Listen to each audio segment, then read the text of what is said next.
കർണാടകത്തിൽ മല്ലികാർജുൻ ഖാർഗെയുടെ മകൻ മന്ത്രിയായി. ഡി കെ ശിവകുമാർ മന്ത്രിസഭയിലാണ് അദ്ദേഹം മന്ത്രിയായത്. മന്ത്രിയായതിനു ശേഷം അദ്ദേഹം പ്രിയങ്ക് ഖാർഗെ എന്നാണ് പേര്. പ്രിയങ്ക് ഖാർഗെ വളരെ ചടുലമായ ചില നീക്കങ്ങൾ നടത്തി. RSSനെതിരെ, രാഷ്ട്രീയ സ്വയംസേവക സംഘത്തിനെതിരെ. 100 വർഷമായ സംഘടനയുടെ രജിസ്ട്രേഷൻ എവിടെ? ഇതിൻ്റെ രജിസ്ട്രേഷൻ മാത്രമല്ല, കണക്കുകൾ എവിടെ? രജിസ്ട്രേഷൻ ഉണ്ടെങ്കിൽ സ്വാഭാവികമായിട്ട് ഓഡിറ്റ്, കണക്ക്, പിന്നെ റിട്ടേൺസ്, പല കാര്യങ്ങളും രജിസ്ട്രേഷൻ പുതുക്കലൊക്കെ ഉണ്ട്. ചാരിറ്റബിൾ സൊസൈറ്റി ആക്ട് അനുസരിച്ച് രജിസ്റ്റർ ചെയ്തതാണോ അതോ ട്രസ്റ്റ് ആക്ട് അനുസരിച്ച് എങ്കിൽ ഓരോ വർഷവും അതിൻ്റെ കണക്കൊക്കെ കൊടുത്ത് ഗവൺമെൻറ്റിൽ പുതുക്കണം. ഇത് നടന്നിട്ടുണ്ടോ എന്നുള്ള ചോദ്യം ഈ കുറച്ച് ദിവസം മുമ്പ് പ്രിയങ്ക് ഖാർഗെ ഉയർത്തി. അത് സംബന്ധമായൊരു കത്തും മോഹൻ ഭാഗവതിന് കൊടുത്തു. രജിസ്ട്രേഷൻ നടപടികൾ സംബന്ധിച്ച് രേഖകൾ ഹാജരാക്കാൻ കത്ത് കൊടുത്തെങ്കിലും അവിടെ നിന്ന് നാഗ്പൂരിൽ നിന്ന് കൃത്യമായ ഒരു മറുപടി ലഭിച്ചില്ല എന്നാണ് അറിയുന്നത്.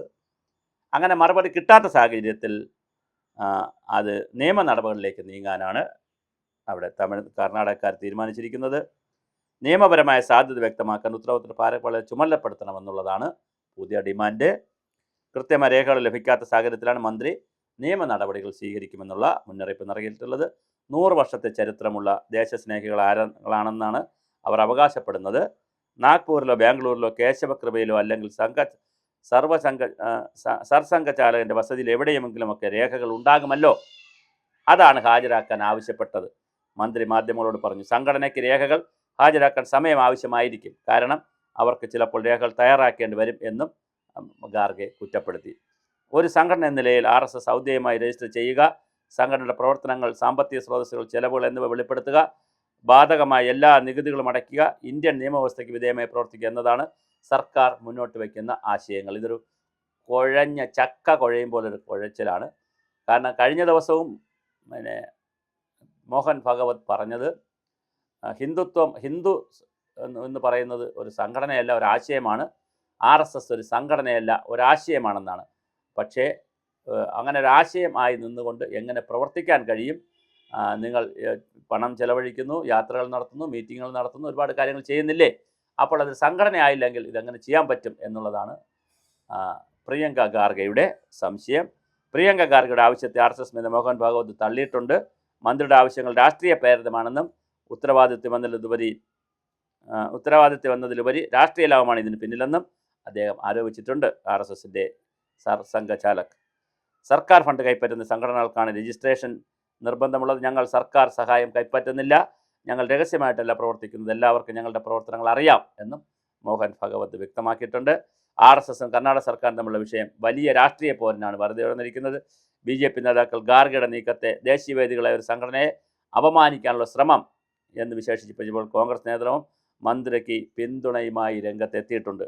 വിഷയം ഉന്നയിക്കുന്നതിലൂടെ ദളിത് ന്യൂനപക്ഷ വിഭാഗങ്ങൾക്കിടയിൽ സ്വാധീനം ഉറപ്പിക്കാനും കർണാടക സർക്കാരിനെതിരെ ഉയർന്ന വിമർശനങ്ങളെ പ്രതിരോധിക്കാനും കോൺഗ്രസ് ലക്ഷ്യമിടുന്നതായി രാഷ്ട്രീയ നിരീക്ഷകർ പറയുന്നു.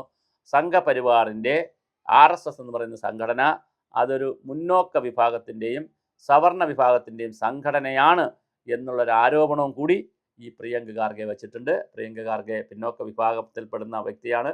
സ്വാഭാവികമായിട്ട് ദളിത്, ആദിവാസി, പിന്നോക്ക വിഭാഗങ്ങളെ കൂടെ നിർത്താൻ വേണ്ടി രജിസ്ട്രേഷനൊന്നുമില്ലാതെ, ഒരു കണക്ക് പറയാതെ, യാതൊരുവിധ സംഘടനാ നിയമങ്ങളും ബയലയും ഒന്നുമില്ലാതെ ഒരു സംഘടന രാജ്യത്ത് 100 വർഷമായി പ്രവർത്തിക്കുന്നു. അവർ തരികിടയാണ്, ജഗപുകയാണെന്നൊക്കെ വരുത്തി തീർക്കുവാനുള്ള ഒരു ശ്രമമാണ്. അല്ലെങ്കിൽ അങ്ങനെ വരുത്തി ദളിത്, ആദിവാസി വിഭാഗങ്ങൾക്കിടയിൽ എന്തെങ്കിലും സ്വാധീനം BJP കിട്ടുകയാണെങ്കിൽ അത് ഇല്ലാതാക്കുക എന്നൊരു അജണ്ടയും കർണാടക സർക്കാരിനെതിരെ ഉയർന്നു വരുന്ന മറ്റ് രാഷ്ട്രീയ ആരോപണങ്ങളെ പ്രതിരോധിക്കുവാൻ ഈ വിഷയത്തെ ചൂടാക്കി നിർത്തുന്നതിന് വേണ്ടിയിട്ടാണ് ഇതൊക്കെ ചെയ്യുന്നതെന്നാണ് RSSൻ്റെ തിരിച്ചുള്ള പ്രതികരണം. എന്തായാലും വലിയ സംഘർഷത്തിലേക്കാണ് ഈ കാര്യങ്ങൾ പോകുന്നത്. എന്താണ് സംഭവിക്കുന്നത് നമുക്കറിയില്ല. എന്ത് തന്നെയായിരുന്നാലും കർണാടകത്തിൽ പ്രവർത്തിക്കണമെങ്കിൽ രജിസ്ട്രേഷൻ ആവശ്യമുണ്ടെന്നുള്ള കാര്യത്തിൽ കർണാടകത്തിലെ കോൺഗ്രസ് ഗവൺമെൻറ് ശക്തമായ നിലപാടുമായിട്ടാണ് നിൽക്കുന്നത്. അതിൽ പ്രിയങ്ക് ഖാർഗെ വ്യക്തിപരമായി തന്നെ ഈ വിഷയം അഡ്രസ്സ് ചെയ്യുന്നു എന്നുള്ളത് വളരെ പ്രധാനപ്പെട്ട ഒരു കാര്യമാണ്.